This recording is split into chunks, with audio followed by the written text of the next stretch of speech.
शिवसेना नेते संजय राऊत यांनी राज्य सरकारवर बिनखात्यांचे सरकार अशी तीव्र टीका केली आहे. राऊत यांनी म्हणाले, हे सरकार काही ठोस निर्णय घेण्यात अक्षम आहे.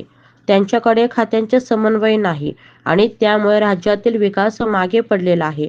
राऊतांनी राज्य सरकारची कार्यक्षमता प्रश्नांकित केली आहे आणि सरकारच्या अपयशावर बोट ठरले. त्यांचा हा आरोप राज्यातील राजकीय चर्चांना अधिक चव आणणारा ठरला आहे. बिन खात्याचं सरकार आहे. तब्बल साधारण 1 महिन्याने मंत्रिमंडळानं शपथविधी घेतला. बहुमत असलेल्या सरकारनं 40 जणांचं काल मंत्रिमंडळ शपथ घेताना आम्ही पाहिलं. खरं म्हणजे साधारण शपथ घेतल्यावरती तासात 1.5 तासामध्ये खाते वाटपाची यादी जाहीर होते.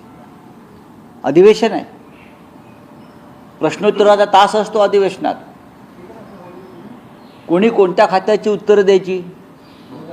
काय सगळ्याच खात्याची उत्तरं फडणवीस देणार आहेत का अधिकाऱ्यांना त्या खात्याच्या सचिवांना बोलवणार आहेत?